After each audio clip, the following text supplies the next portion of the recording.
What's your sexy paradox that you wanted to show me? Oh, yeah. So Get your paradox out for the lad. Think about this, right? Now, I can't remember what the source is, and I want to attribute the person who does it. Maybe I can find it. Yeah, get it. Let me find it, because I want to make sure that they get the credit for it. I was told about it by a friend, and you have to give me a minute, because I don't want to pass this off as my own. Like you do with everything else. I think it's called the Anthropic. So it's a website called risingentropy.com. Is seemingly the origin of this paradox, but I was told about it by a friend, and it's I guess, okay, so imagine that, and what this does is it shows us that different ways of thinking give us wildly different answers to the same problem, different ways of looking at a problem. So imagine that there's a maniac who, and it's called the Anthropic Dice Killer, if you want to look it up. There's a maniac who is kidnapping people and murdering them. And what he does is he kidnaps one person, and he blindfolds them, and he rolls a dice. And if that dice is a 6, then he'll kill you. If not, he'll let you go free. And what he'll do if he lets you go free is he'll go and pick up 2 people, kidnap them, blindfold them, roll the dice. If it's a 6, kills you. If it's anything else, go free. Then it's 4 people. Then it's 8 people. And it doubles. So it's an exponential. Until he hits a 6. Until he hits a 6. Now, you wake up, knowing all this information, you wake up blindfolded. And you know these facts. And you know that a dice is about to be rolled, but you're blindfolded, you don't know how many people are there with you. You're given a button that you can press that will make the chances that you're killed half, 1 and 2. So if you want to, you can press this button, and 50% of the time it will just kill you immediately, and 50% of the time you'll get to go free. Or you can let him roll the dice. Okay. What do? Do you press the button or not? So, at least on the surface, this is to do with the probability of 1 in 6 versus 1 in 2. Yeah. But there is this escalating thing that's happening in the background. So I would presume that you would say, don't hit the button, because that has increased the chance of you being killed from 1 in 6 to 1 in 2. Right. Which is great. And this seems true, and it is true that, yeah, I mean, like, you've got a 1 in 6 chance of dying, and if you press the button, you've got a 1 in 2. So you're better off rolling the dice. But if you think about it as a sort of as one big block, then something very strange happens, because if you consider all of the people involved, if all you know is that you've sort of woken up and you're somewhere in this process, then interestingly, like, say it gets to number 2, it gets to round 2, then there have been 3 people involved, 3 victims involved. The first one and then the second 2. And the second 2. And 2 of them end up dying, and 1 of them goes free. So if you find yourself in this situation as a victim, you've got a more than half probability that you're in the second group that ends up dying. I suppose that actually it ends in the third group.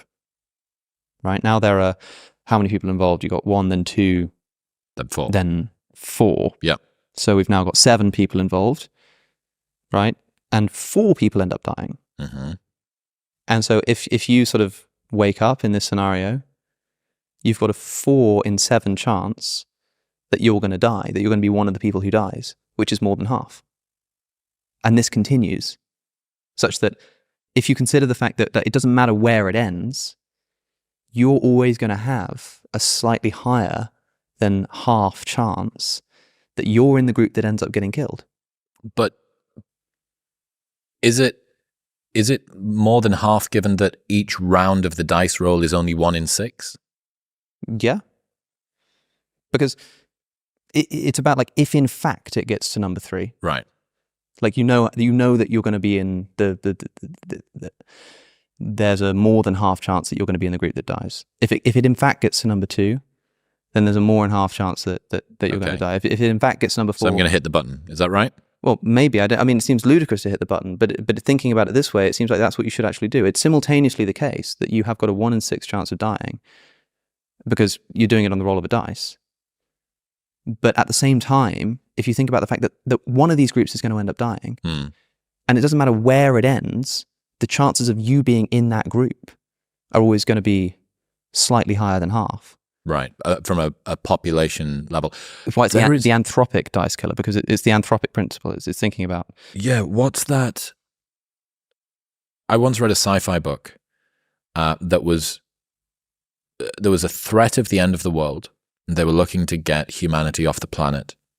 And there is a theory that uses almost this exact same idea, which says that if you take the entirety of human history and you were to pick a time at which you were to live, and you have this rapid increase toward humanity, it works out that it's more likely that you are within some percent of the end of humanity. Right. Yeah.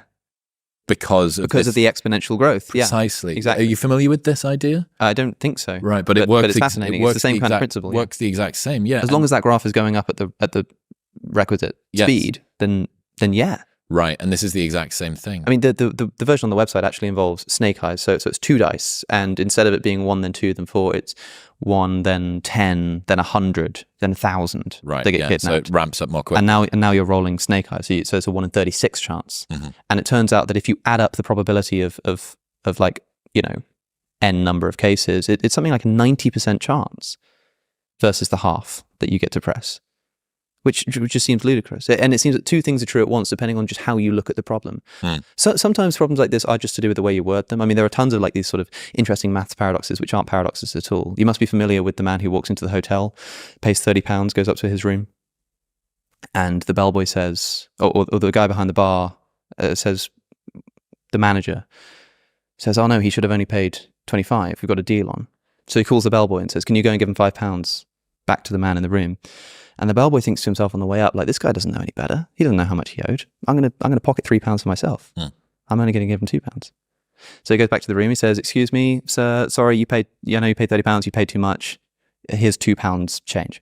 So how much has the man now paid? £25. No, £28. £28. And how much has the bellboy got in his pocket? 2. He gave the guy £2 back. Right. Where's that money come from? Yeah, he's got 3. So the man's now only paid £28. He's paid £30. He gets £2 back from the bellboy. Yeah. So he's paid £28. The bellboy's got £3 in his pocket, which makes 31. So where's the extra £1 come from? Actually, no, he hasn't. The guy paid 25 plus now he's got 2 back. That's right. So it's the way you word it, right? Right. So this like stumps people. And you can do it the other way around as well. You can say that the guy goes up and he gives, the bellboy gives £3 back to the guy. So he's only paid £27, but the bellboy's got he's got £2. And it's only 29. And this, it sort of goes viral on social media because people are like, how the hell does it work? It's the blue and black or green and gold dress. It's like, I mean, for those that, I guess it's like those in that there is a real answer to what's actually going on there. I mean, the lead people based on how you word it. It's how people, shortchange it when they scam people at a bar or something. I mean, the easiest way to visualize that particular problem is to imagine that the man was only supposed to pay £2. So the bellboy goes up and gives him 28. He's supposed to give him £28 and decides to pocket £2 for himself. So you say, so he gives him £26 back. So how much has the man paid? Like £4. And how much the bellboy got? Like £26, which is ludicrous. But you'd be amazed at how easily people can be completely and utterly stumped by it. And it's all in the wording. So a problem like the anthropic dice killer, I wonder how much is just sort of to do with the way that you describe it. Have there been any paradoxes that sent you into a fugue state for a little while? Was there anything that captured a particularly long amount of time that you sort of couldn't stop considering? Well, most of the famous ones since I first started learning about paradoxes, like the famous Monty Hall problem, that obsessed me for well, I wouldn't say obsessed me, but I was sort of blown away by it. There's also, the Monty Hall problem. You'll definitely have heard of this before. This it's the game show and the 3 doors. Right. Yep. What I'm talking about, right? There are interesting paradoxes that aren't actually paradoxes. So there's a book by Jim Al-Khalili called Paradox, which is a description of so-called paradoxes. So, like, I think Olber's paradox is when people used to think that the universe was infinite, infinitely large, I mean, there was this problem that if empty space is filled up fairly randomly with stars, I mean, we know there's a lot of stars in the sky and galaxies and objects that emit light, then there should essentially be no darkness in the sky. The sky should look kind of like an overcast day, because like the gaps in the sky, you know, are all infinite amount of light going to be filled up, through. and any small gap, you might think the stars are really far away, they'll also be like closer together, therefore emitting more light visually, and they'll be bigger. And so if the universe is infinite, you should just see a sort of overcast day. And it was a paradox. It was like, how does this happen? And it basically became an interesting proof that the universe has a beginning, that the universe is not in fact infinite. Just the fact that it gets dark at night, because if it were actually infinite, there should be a sort of overcast view, Olber's paradox. And like I say, it's sort of a paradox, but not really a paradox. Are you familiar with the Boetes void? Do you know this? I think so. So this is like my favorite part of the universe. I'd say like I'm mapping it like my favorite barbecue restaurants in Austin. And it's a huge, what's referred to as a super void, which is a period of the universe, an area of the universe, which has way fewer galaxies in it than you would anticipate. And given what's the principle of like homogeneity across the universe, that it should be relatively similar, right? Like thermodynamics. Yes, that it should. Entropy and you're just saying space words at me. Well, you know, like when you spray an aerosol can, and it will eventually spread at the room equally. Yeah. So the point is that there shouldn't be huge fluctuations in the way that we see the universe. Everything should be spread relatively evenly. Now, I found out that supposedly at the point of the Big Bang, there were 1 million particles of antimatter and 1,000,001 particles of matter. And it is that 1 to 1,000,001 ratio that is exactly where everything that we see comes from. And this minor imbalance is actually what's permitted everything to exist. But this particular Boetes, B-O-O-1 with an umlaut, T-E-S, Boetes supervoid, it's just super fucking interesting. It's this gap where there's way fewer galaxies than there should be. You think, why should this exist, given that we've got this sort of principle of homogeneity across the universe? And that's one of my favorite things to like learn about. Yeah, it's a bit. Is it that we know about this void because of the disbalance, or is it that we hypothesize the disbalance because of the knowledge of the void? We know based on mapping of, I think, I'm not sure if it's telescopic or if it's microwave background stuff, right, but we know that it's there. Right. And the question is, what the fuck is this thing doing there? Yeah, well, that's a bit like sort of dark energy when we discover that galaxies are spinning a little bit too quickly on the outside. There seems to be something like pushing them along.